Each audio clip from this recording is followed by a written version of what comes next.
ప్రభుత్వ విప్ డోర్నకల్ శాసనసభ్యులు డాక్టర్ రామచంద్ర నాయక్ ఆదేశాల మేరకు ప్రజల్లోకి వెళ్తున్న ప్రజలు కష్టసుఖాలను తెలుసుకుంటున్నారని డోర్నకల్ మండల కాంగ్రెస్ పార్టీ నాయకులు తాళ్ళూరి గంగాధర్ పేర్కొన్నారు.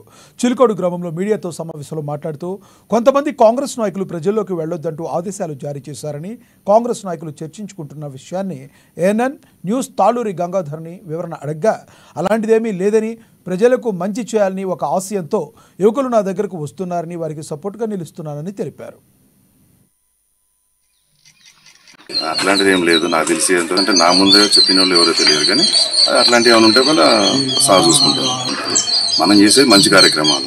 ప్రతి విలేజ్కి వెళ్ళినా ఎక్కడికి వెళ్ళినా మంచి తప్ప, ఎమ్మెల్యే గారికి మంచి చేసేది తప్ప, ఈ పార్టీకి మంచి చేసేది తప్ప చెడు వైపు నేను వెళ్ళను. నా పక్కన వాళ్ళు కూడా ఎవరు చేసేటోళ్ళు ఎవరు. వీళ్ళంతా వాళ్ళ సొంత ఖర్చులు పెట్టుకుని వచ్చిన లేదా ఒకడు మంది బుడ్డికో లేకుండా ఇంకో దానికో 4,000 తీసుకొని 2,000 జేబులు వేసుకుని టైప్ లో ఉన్న వాళ్ళు ఎవరు లేరు. వాళ్ళని మనం ప్రోత్సహించము. అలాంటిది వీళ్ళ ఎవరు లేరు. ఒక ఆశయంతో ముందుకు వచ్చిన వాళ్ళు వీళ్ళంతా ఏదైనా ఒక చేద్దాము, మంచి చేద్దాము, నిజంగా జనాలకి ఏదైనా మంచి చేసుకుంటూ పోదాం అనే టైప్ లో వచ్చిన వాళ్ళకి దగ్గర గ్యాదర్ అయితే దానికి సపోర్ట్ నాది ఉంటుంది. అట్లాంటివి చేసుకుంటూ పోదాం తప్ప మంచిని చూసుకుంటూ పోదాం. ఎమ్మెల్యే గారు చెప్పింది కూడా అదే. ప్రతి విలేజ్ కి వెళ్ళి ప్రతి ఒక్క పేదవాడికి గడప తట్టండి, వాళ్ళకి ఏమన్నా అవసరాలు ఉంటాయో చూడండి అని చెప్పారు. అది మనం అందరం చేసుకుంటూ పోవాల్సిందే తప్ప నాకు తెలిసి మరి మీకు ఎక్కడి నుంచి వచ్చిందో న్యూస్ నాకు తెలియదు, కానీ అలాంటిది అయితే నా దృష్టికి అయితే రాలేదు.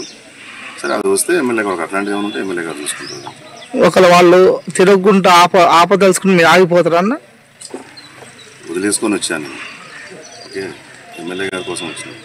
ఈ పార్టీని గెలిపించుకుందామని విషయం నుంచి కాపాడుకుందాము, జనాలను కాపాడుదాము, జనాలకి ఏదో చేద్దామని వచ్చాను.